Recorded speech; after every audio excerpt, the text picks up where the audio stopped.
Alright, time for another DraftPhysics.com video presentation. Debate physics also, but again, the quality of the debate is so dismal. So, I can only do what I can do with what people do, and they don't do anything to actually counter or elucidate their argument in any way. They provide no constructive, value-added media. Okay.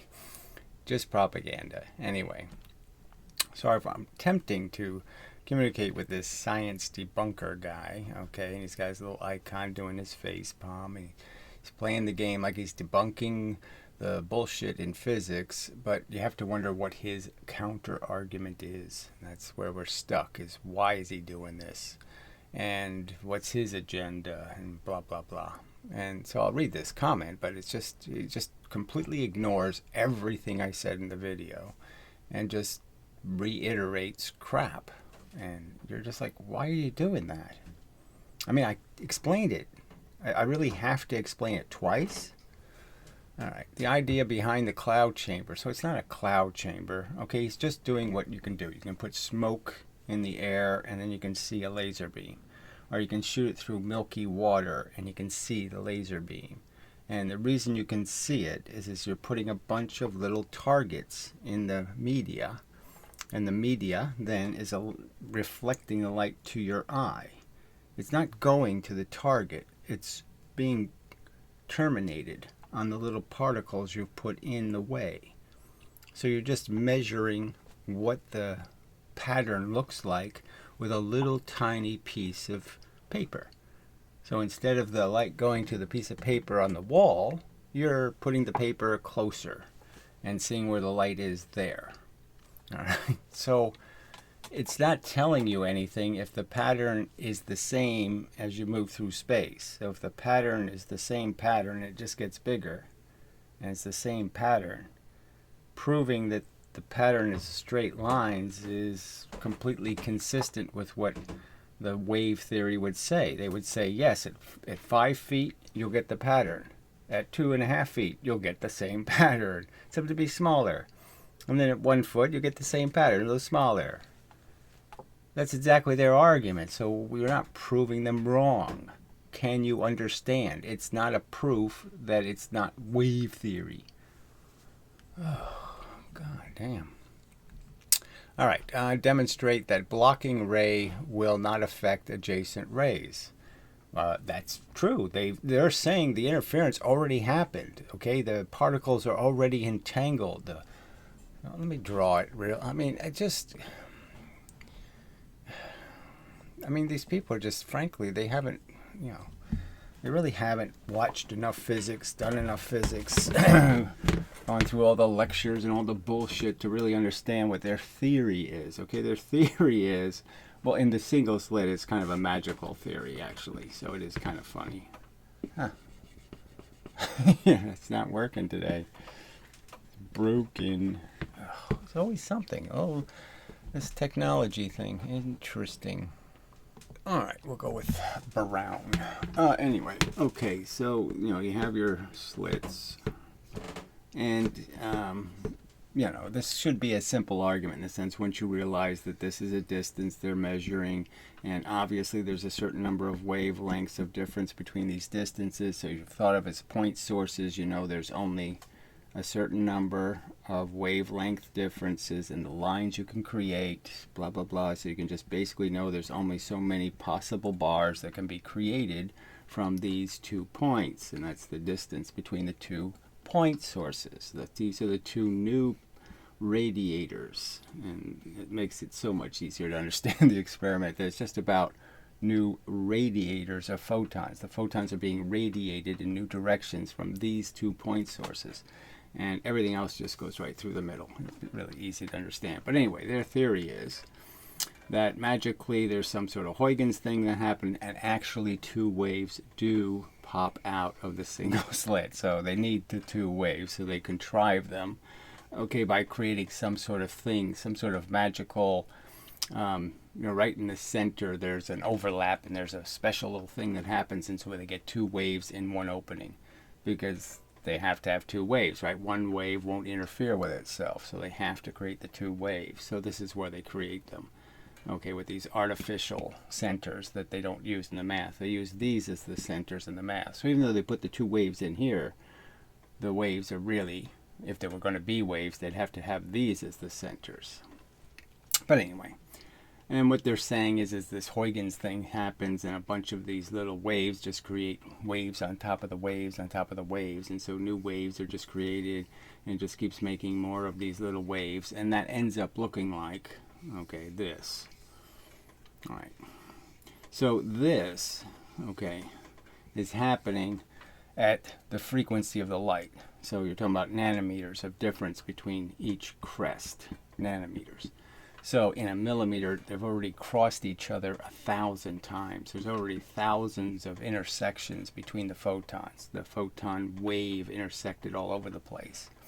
And then their theory is that somehow all these waves decide, all these vectors all collapse when they hit a piece of stuff. So if you put a piece of smoke in the environment here and a piece of smoke here, then when these collapsing crap, okay, these entangled waves, they're all entangled now, and they hit the little piece, and then they all collapse, and so all the stuff going over here disappears, and all the stuff going over here disappears, and all this disappears, and this disappears, all this stuff disappears, and boom, photon here, okay, and it goes shooting off, and you see it, okay, and that's just essentially the same target that's way the hell over here, okay, the target way over here is the same target that was over here.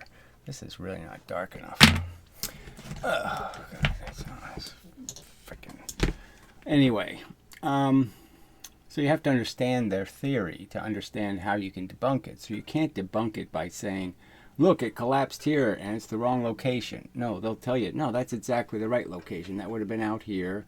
If I move the target in, it gets closer and closer because the whole pattern gets smaller and smaller as you go in. So the whole pattern of on-off, there's an on-off pattern here, and there's an on-off pattern here, and an on-off pattern here. And so it doesn't matter where you put the screen. So if you put a little piece of screen here, it's perfectly consistent that it would be an on here because it's an on here. See? So lines don't prove anything because those are photons that aren't even going to the target. They're not going anyplace else. You've already collapsed them. Okay, their wave function has already collapsed. All right. So it doesn't work as a proof against their theory to say, well, if I read part of the photons at these different locations, that somehow it's not going to create the on-off pattern, because it does. So, you haven't changed anything. I certainly haven't proven anything. All right, continuing with the reading. Okay. Rays will not affect adjacent rays, nor will the overall pseudo interference pattern on the wall. So, yeah, that's the whole point. You can't. The pattern is actually physically the same. It doesn't matter where I read it. It just changes where the pattern is in space in terms of how big it is dimensionally.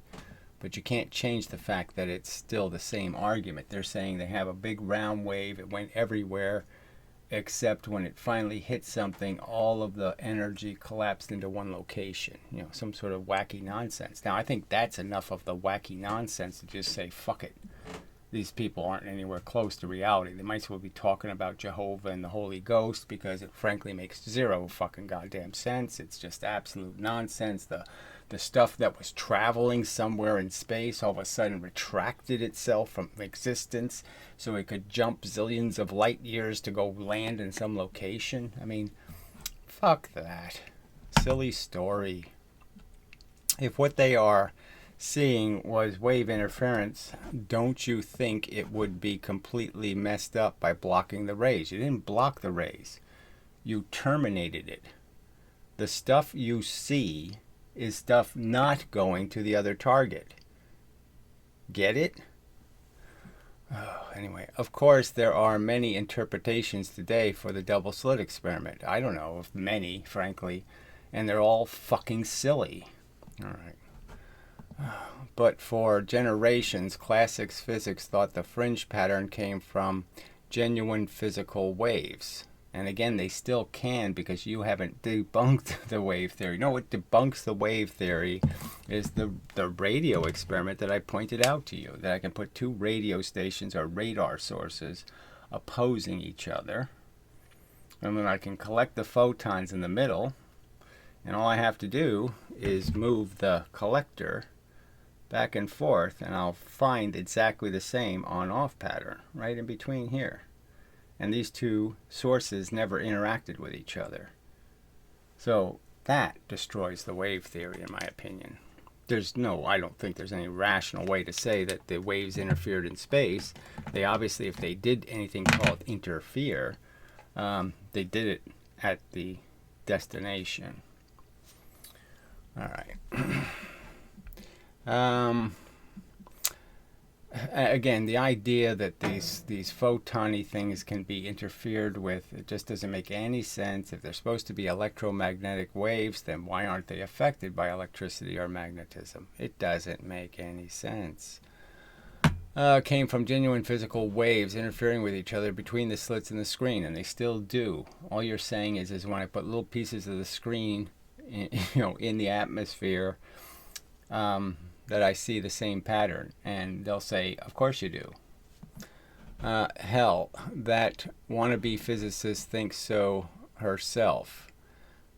Whatever. So he's talking about the original video I did the video in response to, which is, yes, it's classical baby talk. Okay, she paid attention at school and learned the dogma. Try telling people that the thing about light being a wave and a particle is a load of dog shit. Okay, and they will crucify you. Well, I don't know who's crucifying you personally, but whatever. Yes, people are quite hostile to the truth. But this idea, see, this is where you get a touch, a wave and a particle. The argument is that it has features, okay, that indicate something. And the fact is that, I don't know, it either is a wave or it is a particle. It's either a quantum, as Einstein would put it, light quanta, okay? It's either made out of some sort of discrete little hunks of stuff, or it's some sort of stuff waving, a medium of some kind. You won't find a single person, a medium that collapses somehow, that magically retracts energy from the medium to land in one location. So, yeah, it's just silly. All right, you won't find a single person on YouTube that doesn't believe in waves. Yes, that's true. And it's disappointing, and I don't really get it, frankly. I'm as much as I twist my brain around trying to say, are there any real atheists? And it's almost like, yeah, maybe there aren't. I mean, I've been fooled by people and thought they were reasonable, and no, they just have some special personal shaman theory or something. They really do think they're special. They think lots of shit that that's just the same as religion. It's just a personal religion. They get to make it up. As for your photon thingies, whatever, asshole. They have to be something, right? So can't I use that same fucking rhetoric to you? Your photon thingies. You haven't even described what you think they are. You haven't even gone to any trouble to explain what your theory is. All right? And you're using this kind of crap rhetoric. Yeah, I think they're discrete bits of energy that travel through space and have a frequency. That is, they hit the surface, one following the other with a frequency. That's what I think the photon is. Beads, spheres, wave packets. No, I didn't call them anything like a wave packet, fuckhead. So, what the fuck? So go ahead, present your theory and I'll do that to it. I'll pretend you said something exactly the opposite from what you're talking about. I'm not talking about anything called a wave fucking packet. Okay? I've never said the words, I don't even think. Wave packet. Fuck you. Okay. They are the they are one of the many physics fantasy particles. So fantasy particles is what he says. So what do you think? You don't think an electron is a particle? You don't think protons are particles? You don't think they're elemental, indestructible wads of matter? That they make everything else that has mass. It has mass because it contains electrons and protons. You think that's bad theory? Oh, fuck. What do you believe, fucker? What is your agenda? Are you a creationist, Christian Scientist or something? What the fuck is your theory? Fuckhead. I mean, it's just... Again, what's the point? What's the point of explaining anything, because these fuckheads won't pay any goddamn attention to a single argument you make? Alright, so moving on to other shit comments.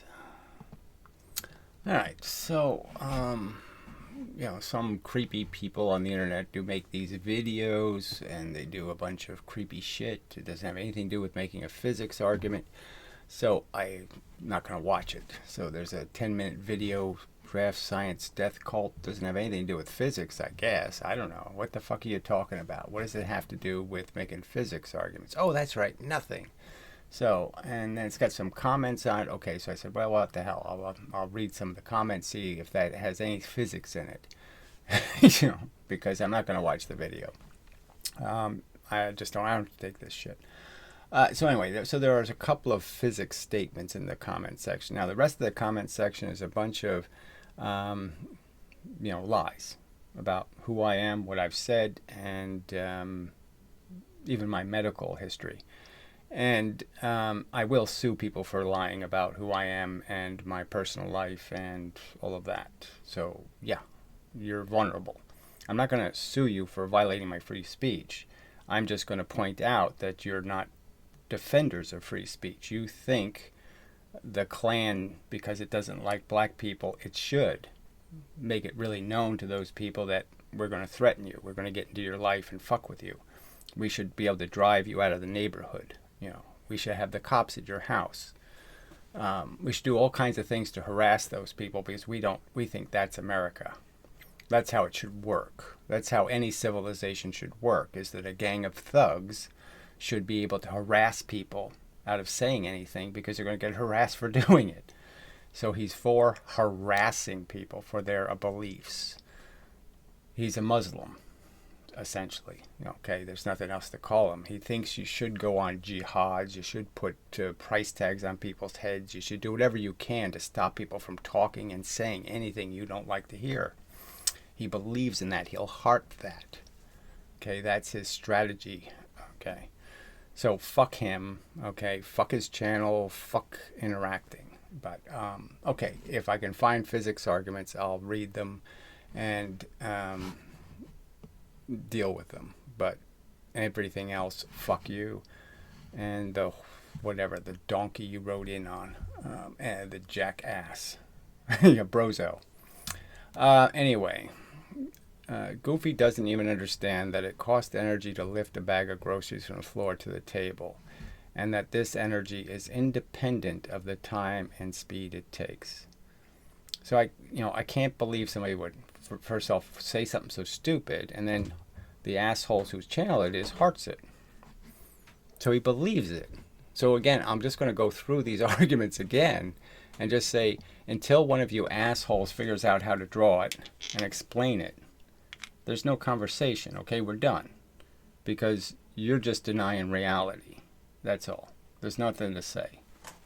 There's no way to explain it any other way, okay? I mean, I can use these NASA examples. That NASA certainly knows there's a difference between getting into space quickly and getting into space slowly.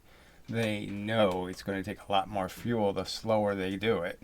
So it's just a moot point, essentially. It's ridiculous that I have to constantly argue this horse shit. It's just absolute nonsense. So I've made two examples. I mean, both decisive in pointing the fact out. And they just keep pretending I haven't made these arguments. So you're going to go from, you're flying through space.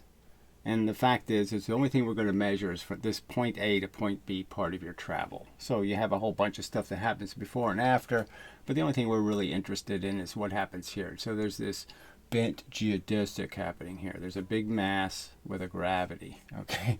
So whatever you want to believe the little bent geodesic is, I'm saying it's like rain. It's little stuff coming at a constant rate, and essentially you collect this stuff as you fly through it. So you could be mosquitoes, it could be anything you want to think of, some little discrete thing that has a velocity, and there's a certain amount of them that will go through this path per hour, per minute, per second, per millisecond. There's a very specific number that travel through here. Now, if it's a bent geodesic here, there's a bunch of stretching of space-time. Okay, and there's a certain amount of stretch of space-time that goes through this area per unit of time.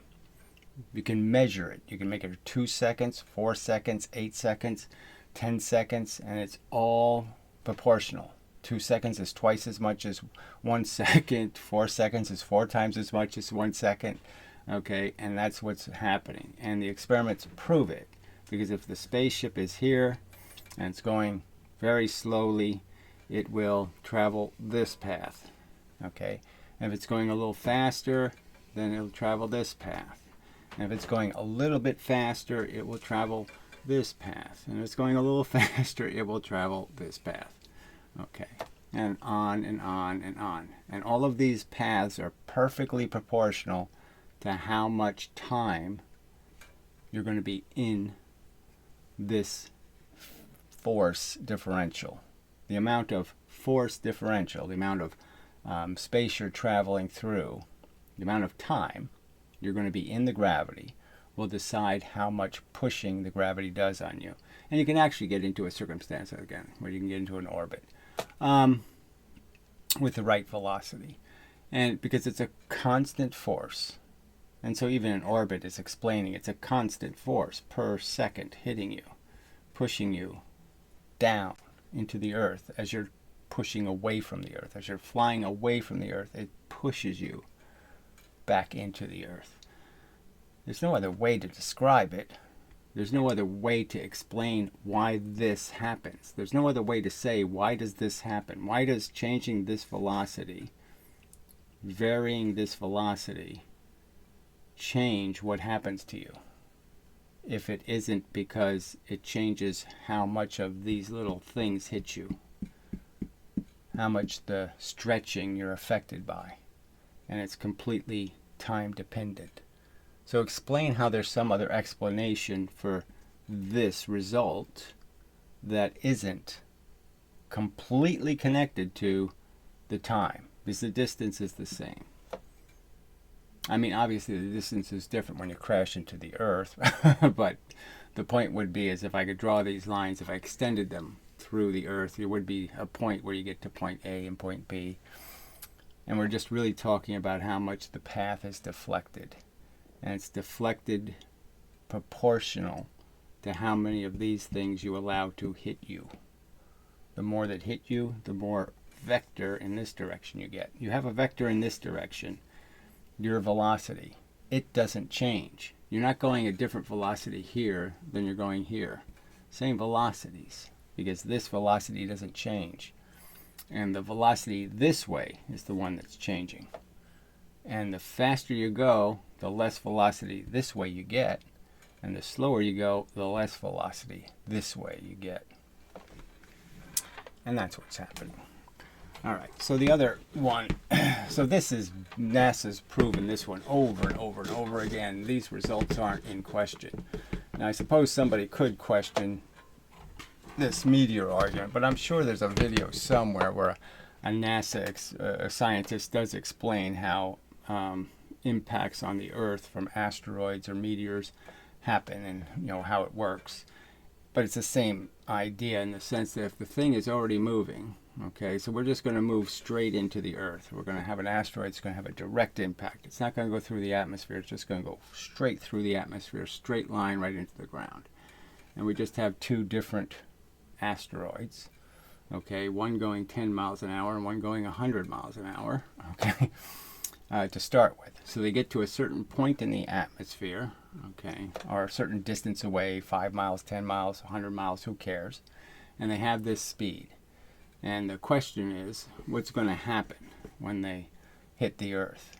And the argument is the one going fast will be in the gravity 1/10 of the time. So if this is in the gravity 10 seconds, because it's only going 10 miles an hour, this will be in the gravity 1 second, because it's going 100 miles an hour. Let's see. I just want to think. I mean, I'm just saying, it's some numbers, proportional numbers, but the fact is that the difference between these two things is going to be how long it takes them to get through the gravity. And the fact is that the one going 10 miles an hour, because it's going to be in the gravity such a long time, it's going to keep collecting more and more velocity. So by the time it hits the ground, okay, it's going to be going, a significantly faster speed. Let's just say it's 100.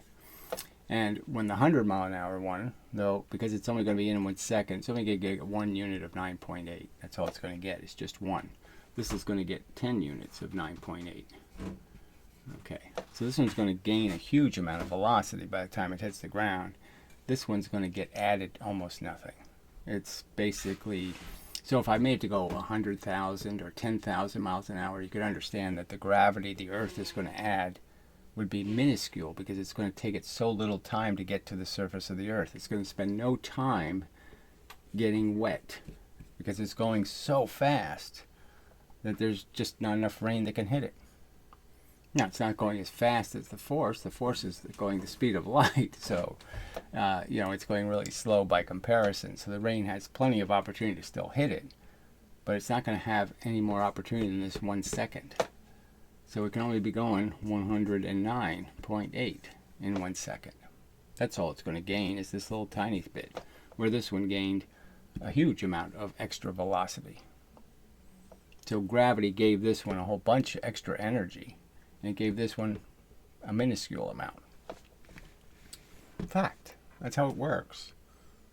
A speeding asteroid is not going to be, its speed is not going to be increased by its interaction with the Earth. It's just going to be almost meaningless, because it's moving so fast, and it's going to be through the gravity so quickly. I'm just saying, where have you provided any evidence or counter argument explaining how this is wrong? What I've just said here was all wrong. Okay, that they both get the same amount of added velocity. This hits the ground with 150 and this hits the ground with 150, because it's about distance, not about time. I mean, the same added amount of 50. It's not the same amount. They don't get the same energy from the gravity. All right. One down. All right, so this Disbar asshole has produced a big pile of text for unknown reasons. I mean, he can make videos. Why doesn't he just make these arguments in a video? If he's got something to say, why doesn't he say it? But anyway, what's the best thing to do to pursue the truth? To be, frankly, impervious to silly Daffy Duck stories. Okay, so that's probably the easiest thing to do, is just totally dismiss people who have an agenda. Okay, who are trying to force their totem pole to look better than somebody else's totem pole, blah, blah, blah, blah, blah. So first, just eliminate wasting your time listening to people who have no sincerity in what they're doing. Okay, yeah, they have an agenda. All right, making endless assumptions and drawing. So what is the endless assumption? So I just drew two things on this board, okay, explaining how gravity really has to be understood as a time-dependent force, that the amount of time you are in the gravitational differential will decide how much energy you have to use to resist the differential, if you're going to resist it. And the shorter amount of time you're in the differential, the less work you'll have to do against the differential. So why don't you counter that statement instead of just calling it an assumption in a drawing. It's an actual description. It's a model of reality, and you have to explain how the model is wrong, how I've explained it wrong, how there's an incorrect statement in anything I said. Can you understand your obligation? Okay. On a board and being absolutely sure that you are correct. Yeah, I'm absolutely sure of what I've seen in my life, okay? So, like the Mythbusters car crash seemed perfectly consistent with everything I've seen in my whole life. All right, twice the velocity, twice the crush. And not 4 times. I certainly have no experience with any kind of notion that it takes 25 times the wattage to spin a motor 5 times faster. That's perfectly not even close to anything I've ever seen or experienced. So just explain to me where I'm missing all of the great evidence you have. So show me it taking 25 times the wattage to turn a motor 5 times faster. Show me. Or actually investing in experimental equipment. So this idea of investing in equipment as if I should be an experimentalist, right? I mean, obviously you're saying I'm doing this theory stuff mostly. I don't claim to be equipped, and I've already explained it over and over again. I don't live in my house. I have very limited space. I just don't have the resources or the time or the equipment or the space to be doing experiments well. So why the fuck should I be the one doing them? You've had 300 years to prove your theory. Why can't you just show me the car crashes? Why can't you just show me the motor taking, show me the watt meter and show me it consuming 25 times the energy to go 5 times faster? Why don't you just show me that? Instead of ridiculing me because I haven't done the experiments. You have had billions of dollars, trillions of dollars. You have all the money in the world, your science that you're defending, and they haven't done any of these experiments. I should do the Eddington experiment. I should go buy a satellite and put it into space to take some, just to take 5 minutes worth of pictures. I should do this. Fuck you. And doing countless tests, question marks, instead of offering his $2,000 to somebody wanting to debunk him. The $2,000 isn't just for being debunked, because I know I'm not going to be, okay? So that's the truth of it. The point is to get an audience, to get people in this conversation who are actually physicists and actually can do experiments and all of that stuff, to generate interest in this subject. That's the point. I'm not offering $2,000 to you because you don't have any exposure. You don't have any reputation. You have nothing. I want a physicist with a reputation to defend their rhetoric.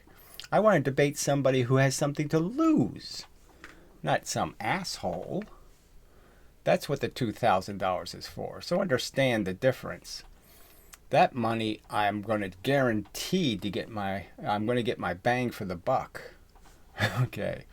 You could just buy an air track. So how many fucking times do I have to go over this one? And which one should I buy? Now we know that most of the experiments are done on the shitty $500 version. But we know that universities like Harvard and MIT, they have the $10,000 air track. So what happens when they use the $10,000 air track? Oh, that's right. They put blobs of clay on the carts. So just keep playing your game. But I have explained how the air track is creating another source of energy.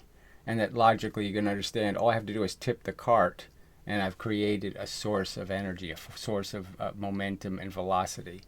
So it's not the perfect experimental device it's sold as. And Brozo learned that by building 3 of them, and I learned it by building 1 of them. And it's a fact that I did that. I built one. Okay, so fuck you with it, or whether that should be a decisive experiment. What should be decisive again is the car crashes are pretty fucking decisive. So why don't they do what the Mythbusters is? Look, they've already done it. We know that the federal government does all these crash tests. I'm sure they've done it 10 miles an hour, 20 miles an hour, 30 miles an hour, 40 miles an hour. And so why aren't they telling us, okay, this kinetic energy thing happens and that it's 5 times more dangerous to go 50 miles an hour. 25 times more dangerous. 25 times more dangerous. Okay, and this whole argument that has been going on for years could have been resolved a lot earlier. So it could have been resolved if physics took the subject seriously, and that's what I've been trying to force physics to do. And you're the one defending this, the silence, defending the shut up. Let's just calculate. Fuck doing experiments. Fuck proving the point. All right, they're the ones that are defending running away from the subjects. So again, just lie some more. They pretend they did experiments they never did. They talk about detectors and this and that. You won't call them out on a single fucking thing, you fucking piece of shit. Because you have an agenda. Okay? You're not an honest thinker in this fucking conversation, you piece of shit. You're only in it because you dislike me. You have some kind of personal problem that you can't get over. It is very clear that almost no actual scientist wants to deal with him. Yeah, they don't want to deal with me because they're afraid of me, and that's the fucking simple truth. I mean, $4,000 I have offered Thunderfoot, all the big names. $4,000 for them merely to play a 5-minute video and debunk it. And you don't think that's evidence of their cowardice? Psyman Dan, you think fucking Psyman Dan, I did offer him $2,000. You think that weasel wouldn't take any other flat earther who offered him $2,000 to debunk him? You don't think he would show up? God, you're such a liar to pretend that it doesn't show that they're cowards. They're afraid of the subject because they don't have the evidence. They can't prove that 4 pounds dropped 1 foot is the same as 1 pound dropped 4 feet. They have no hope of proving that to be the fucking truth. All right, and wants to take his $2,000. This will most likely never happen. Yeah, and it's not going to happen because human beings have no fucking character, as you were a perfect demonstration of. You're lying, conniving, weaselly, scheming pieces of goddamn garbage. You don't do a sincere fucking thing in your goddamn little weaselly lives. All right, he is getting older, and I think he's becoming hopeless to keep on waiting and waiting. Doesn't matter. I mean, frankly, I'm not that important, okay? I mean, I'm important to me. I mean, I'd like to be getting, I'd like to get what I deserve, okay? I'm saying it plainly to you. I'd like to get what I deserve, all right? And the fact is, I've done damn good work. I have debunked the slit wave theory, okay? I have done that effectively. I've produced a rational model for why the goddamn pattern exists. The fact is, I have done it, all right? And the fact is, I should be rewarded for that accomplishment instead of lied about by pieces of shit like you fucking piece of scum. All right. Instead, if I were him, fuck you, no chance. You can't mold shit into, that beautiful an object. I would just buy the equipment. So yeah, that's what you would do. Sorry, I'm just frankly telling you, I'm not gonna jeopardize my welfare, okay, to do rickety experiments. It just doesn't make any sense. But again, I have done some. So I'm not going to keep arguing this. I mean, you say that all of physics depends on me doing these physics experiments because somehow none of you can do them. And clearly you can't, okay? I mean, you attempt to do them with your little matchbox cars, and then you're saying to me, I should believe this. You don't account for angular rotation, you don't account for this, you don't account for any variables, and you do the experiment and say, look, I proved something. What the fuck did you prove? I mean, the stupid Michael Falwell lunatic. I mean, I've pointed out all these videos you assholes leave up that are completely deceptive. You left up the video that's completely deceptive. Where you didn't figure out the right height, and blah, blah, blah. It's a deception. It's a lie. The video isn't showing what you claimed it to show. And you left it up. Because you don't care about the goddamn truth. It's just disgusting. So this most recent Falwell thing, he does this fake editing of the video. I mean, it's all bullshit. And it doesn't measure anything. And then he gets a result where he claims 28 is 43. 28 is twice as much as 21. Sorry, I don't think so. Intense amount of testing instead of waiting and waiting to make assumptions after assumptions. So what's that? What are you talking about? Assumptions? They're diagrams, explicit statements. They're not assumptions. They're detailed arguments describing outcomes and causes. What the fuck is where's the assumption in any of it? You fucking lunatic. All right. Until I'm dead and thereby not having seen the truth. Whatever. He really needs to do it himself. Why? Why don't you have to produce evidence? I have to, but you don't have to. Oh, okay. Double standard. Got it. Hypocrisy. Because he rejects every single experiment done by somebody else. I didn't reject every single one. The Brozo billiard ball experiment, I didn't find much wrong with that. Of course, the results were perfectly consistent with my argument.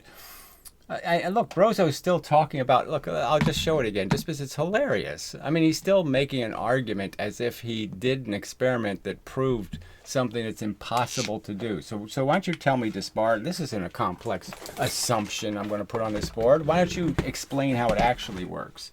So there was a simple argument I made. If you have a 1 mass and a 2 mass, okay, and you launch them from the same cliff, okay, this same point, and you just throw them into space, all right, and you give this one twice the velocity. Well, let's just know it's the same mass. You're just giving it a different velocity. So you have a 1 mass, and you give one of them 1 velocity, and you give the other one 2 velocity, all right, and you just shoot them off a cliff. I made the argument that, okay, well, that'll prove your point, right? That they're not going to end. It's not going to end up with anything but a clear 2-to-1 difference. There's just one of them's going to go twice as far as the other one goes. It has twice the velocity. This vector is going to be the same for both, and this vector is going to be the same for both. So this one goes twice the velocity. So obviously, it's going to, in the same amount of time, it's going to go twice as far. So yeah, you're going to get the one of them is going to land here twice as far from the one that lands here. Not 4 times as far. Now, that's basically a trick, right? Because I already know that you can't expect it to go 4 times as far. It just can't happen. Because it only has twice the velocity. So even if it had 4 times the energy, it can't show it this way. Now, if you measured what the impact was when it hits the ground, well, then you might have an argument. But they don't do that. No. So what can I say to you? I mean, is there some other result that you could expect? So Brozo say he proved this. He didn't prove anything like that. You can't prove that, or whatever this, whatever. He can't do that because these rules are already well known that you can't affect this because they both land at the same time. They're both in the gravity exactly the same amount of time. So the going down part is equal for both of them. So the only thing that's different is the velocity. So one of them, it's like doing the experiment in space. I mean, if I do it in space and I shoot something at twice the velocity, it clearly won't show 4 times the distance. It'll only show twice the distance. So it's not going to show that it has 4 times the energy. You have to prove it has 4 times the energy by having it impact the surface 4 times as much. But they don't do that experiment. I mean, it's just stupid. I mean, I should argue with an imbecile who thinks he can, like I said, every physicist in the world explains how these 2 vectors don't affect each other. The going down vector doesn't affect the going sideways vector. So there's no way for the experiment to come out any other way. The one object's going to go twice as far as the other object. This has twice the velocity. So in the same time, they're going to land at the same time. They're in the gravity the same amount of time. One of them that's got twice the velocity has to go twice as far, no more, no less. All right. Let's see, matches model. It doesn't matter how well it's performed. So this is the part that's just bullshit. So what is the real standout, well-performed experiment? You give me those links, please. Give me the links to the experiments that you think are just indestructible. There must always be something wrong with it if it doesn't match his model. The proof is in the facts, okay? And the facts are that you still haven't explained to me. Show me the Professor Lewin 2 cards.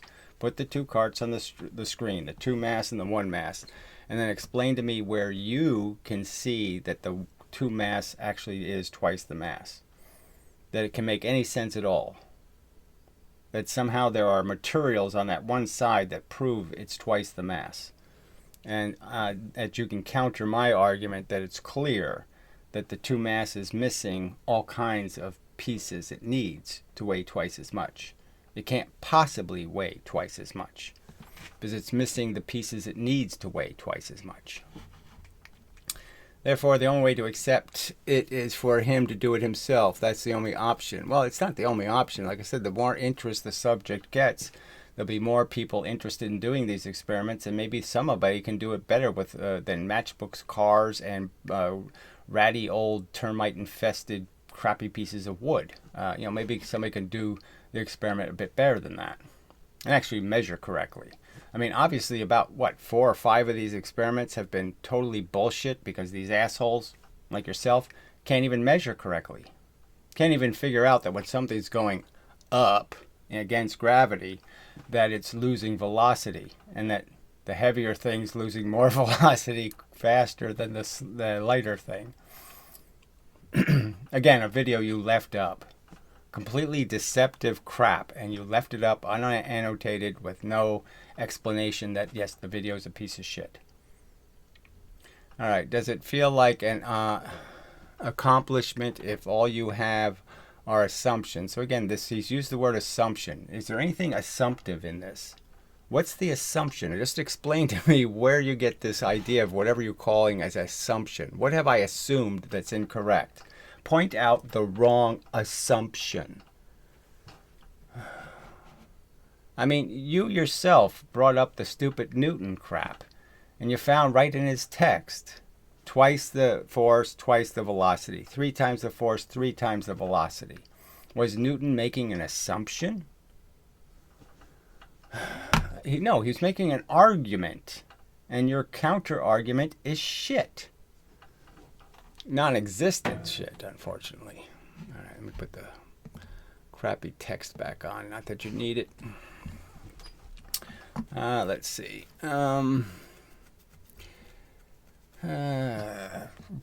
Serious. What evidence do you have? Your drawings, Steve's billiard ball lever experiment? Yeah, well, that's a pretty good piece of evidence, frankly. I mean, realistically, what are you going to claim?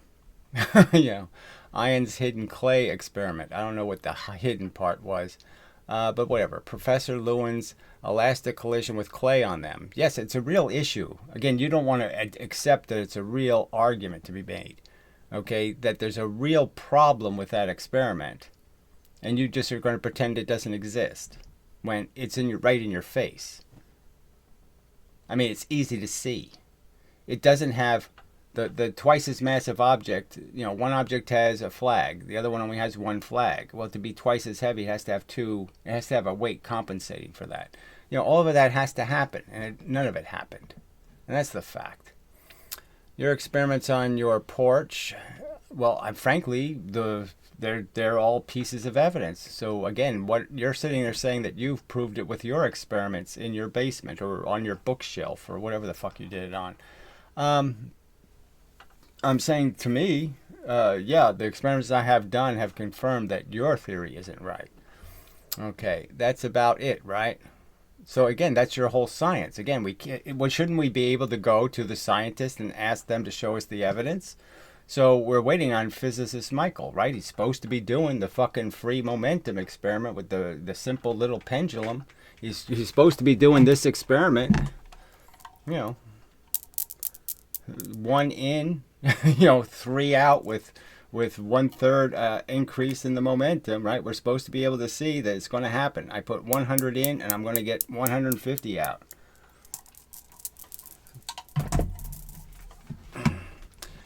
All right, see, not quite a pool of evidence either. And again, it's not my obligation. It just seems kind of silly to say that, okay, all the money, you have all the resources, all the money, and I should take my personal, the stuff I live on, and I should compromise it to do what physics hasn't done. That makes sense to you. Well, it makes no fucking sense to me. Conventional science has loads of elastic collision tests. So again, they're not tests, they're demonstrations. And just like Professor Lewin can be accused of he cheated the experiment, those experiments also are suspect because they are for the purpose of the agenda of proving, not the agenda of testing. So to call them tests is a lie. That support conventional science model. So again, and the implications of those experiments are that somehow a spring can create different amounts of momentum. It just varies. I put light things in front of the spring, I get barely any momentum out. I put heavy things in front of the spring, I get hundreds of times more momentum. Ludicrous propositions, in my opinion. But of course, it's all a bunch of crap. Yes, that's what it is. By the way, aren't Steve and Ian amateurs? Yeah, they're fools and idiots and morons and moron. They're morons. Like really, they have high density of stupid. Lots of neurons that don't work very well. Lots of Asperger's. Okay, every single other experiment they've done are badly, crappily done and tons of flaws. Well, you again highlight to me the great experiment done by Ian Gosling. So show me his best experiment with his best results. And what's it going to be? Probably the one with the spring, where he has his little measuring thing on there, where he doesn't account for the fact that the little measuring thing is going to gain momentum, and the faster it's going, the further it's going to go. That experiment, right? What else does he have? The rest are shit. Except the exceptional ones where they more or less matched your model. Then suddenly they were done very well. Now, I never said any of them were done very well. But clearly, look, the simple drop test was, pretty decisive. And what did he do? He changed it, okay, to make it come out his way. It is correct, DraftScience. Unfortunately, no scientist on the internet will perform these experiments very carefully with the intention to prove either kinetic energy or momentum. So why is it that they are so uninterested in proving? Why is it that they haven't done any of these experiments? And your argument is, like, why haven't they done the Eddington experiment from space? It's so simple and so quick and so cheap and so elemental to their physics. Why haven't they done it? And wouldn't the logical argument be is that, well, they probably have done it and it wasn't working there, it wasn't going their way, so they just decided to walk away from that one because it wasn't going their way. So why are you still waiting and waiting? I'm not waiting, I'm actively working. Okay, but whatever. You have the money, so you know how to set up the experiment. So again, that's not the purpose of the money. Me doing the experiment, let's say I spent the $2,000, I did the experiment, and I get 6 more views on my video. Have I won then? No, I haven't. So that's not going to work. All you need is the equipment. No, we need the real physicists to show up and debunk this stuff. To debunk my experiment or to do any of this stuff. And they're not participating. They're all cowards, and you're defending their cowardice. You're making it possible for them to be cowards. Your little cabal of defenders gives them an excuse to run away, and that's what they've done.